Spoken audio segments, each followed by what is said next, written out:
कि कोई है जो सदैव उसका ध्यान रखता है।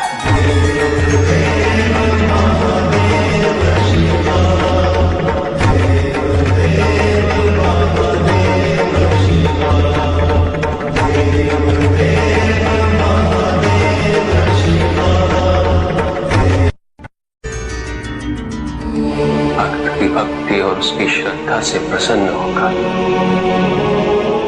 उसके आराध्य उसे दर्शन अवश्य देते, किंतु कब, किस रूप में और किस परिस्थिति में,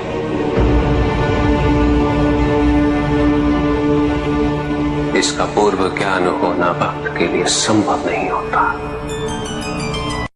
जब जब भक्त भगवान का ध्यान करता है, तब तब भगवान भक्त का ध्यान रखते हैं।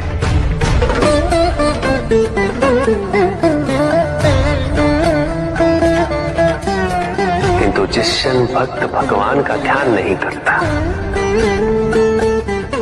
तब भी भगवान भक्त का ध्यान रखते हैं।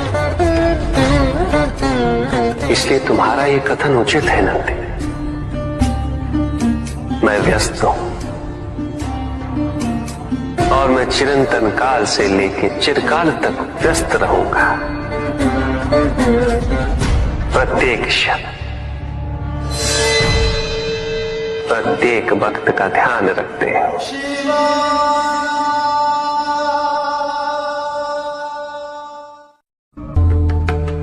जिसके कारण स्वार्थ, विनाश, क्रूरता, अशांति और भय में वृद्धि हो, वह ज्ञान है। किंतु जो व्यक्ति को उदार, निर्भीक, सहनशील और विनम्र बनाए, वही ज्ञान है। अज्ञान की शक्तियां दुरुपयोग करने हेतु प्रेरित करती हैं, किंतु जो अपनी शक्तियों और अपने सामर्थ्य के प्रति अपने उत्तरदायित्व को समझाए,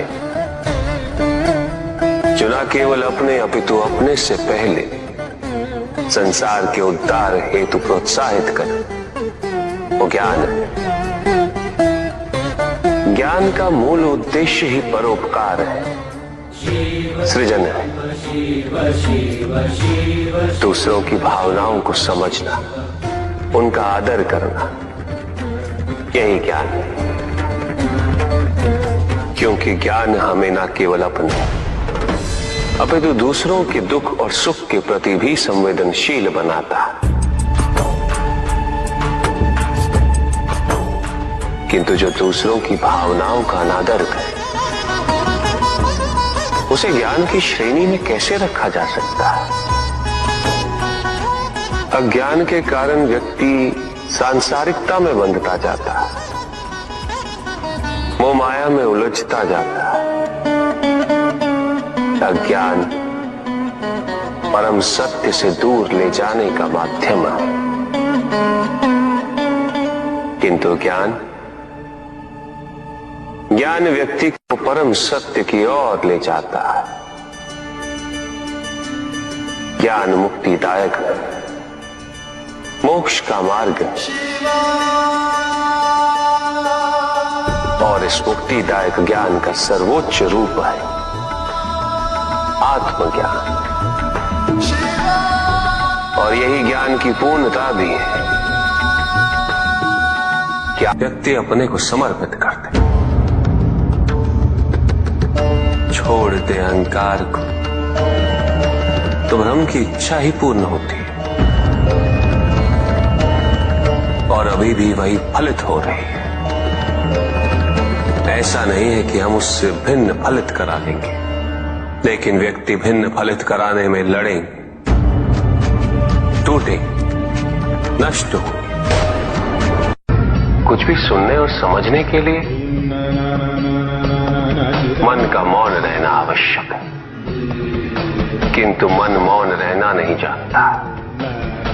वो तो निरंतर कुछ ना कुछ कहता रहता, प्रतिपल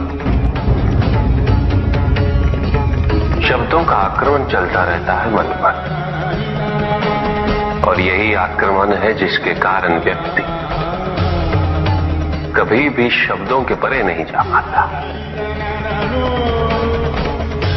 जहां जीवन की सत्यता का बोध उसकी प्रतीक्षा कर रहा होता,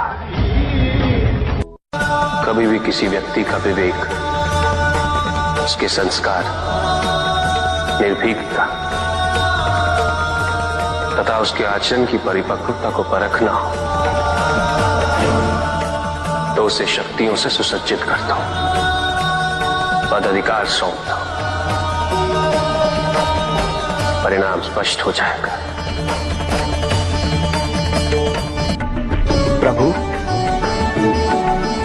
यदि आप स्वयं यहाँ कैलाश में उपस्थित हैं, तो प्रतिदिन का संध्या काल पूजन आपके समक्ष क्यों नहीं होता है? पूजित का साक्षात सामने होना मन को भटकने नहीं देता, किंतु जो सच्चे भक्त हैं, भगवान तो उनके मन में, उनके हृदय में निवास करते हैं। जिनके हृदय में श्रद्धा है, उनके लिए पूजा करने हेतु अपने आराध्य का साक्षात सामने होना अनिवार्य नहीं।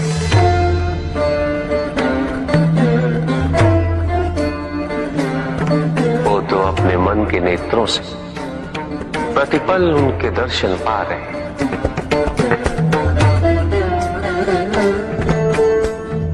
उनकी प्रत्येक अनुभूति में भगवान है।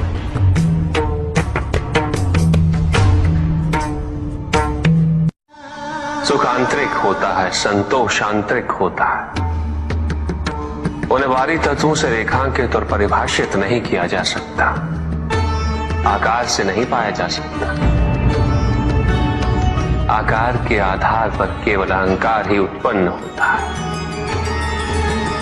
क्योंकि आकार से तुलना करने का संदर्भ प्राप्त हो जाता है। यदि तुम्हारा आकार छोटा है तो तुमसे भी छोटा कोई